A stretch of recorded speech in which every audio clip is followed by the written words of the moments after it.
So as a person who's been in jobs where I as a woman was very much a minority for most of my career, and looking ahead, I was thinking of my goddaughter, who's 5 today, and thinking that actually she might too when she starts working in a few years' time.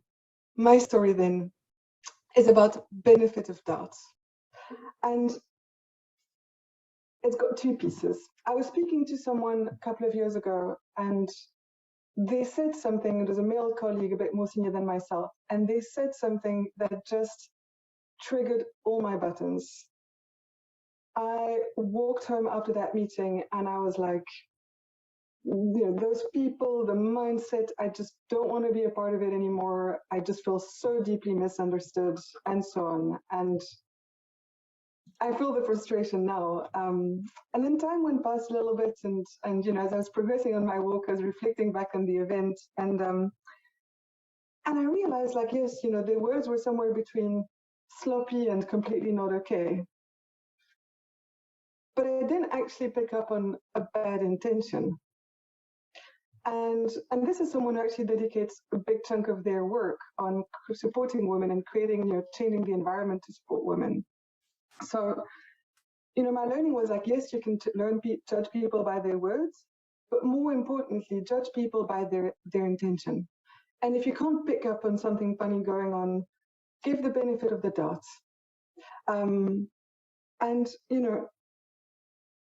It's a little bit like, for me, it's been a little bit like operating at times in a slightly foreign country.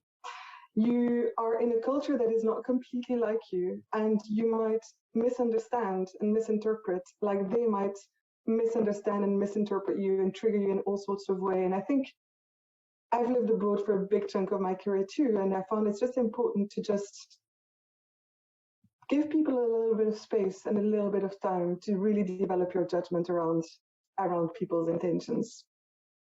Now that works until someone completely crosses your line. And it's been rare for me, but it's something I've experienced where someone, I was presenting something in what I thought was a pretty fact-based way, and they referred to me thinking they were on mute in an extremely discriminatory, foul sort of language side of way. And I was so winded. I was like, what is this? I froze. I'm not the kind of person that in conflict has, the perfect response and goes for it. But I realized that saying nothing is not the right strategy here. And if possible, it's good to take action yourself and confront the person there and then. But the bigger learning from all of this is I find it's been hard for me to develop the pattern recognition to know when am I in the former story situation and when am I in the latter. So there's times where you're going to feel hurt and there's intention, and then there's time where there's no intention.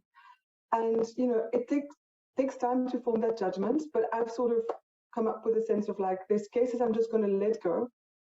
There's cases where I'm going to go back to that person and have a conversation with them because I feel like they mean well, but I need to sort of build a little bit of awareness around how they made me feel.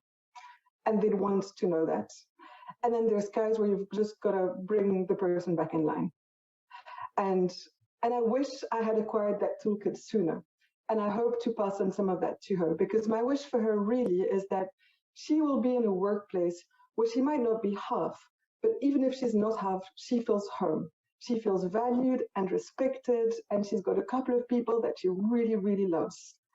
She has equality of opportunity. And if she chooses to be a leader, and if she succeeds, there will be no question that she's there because of her merits.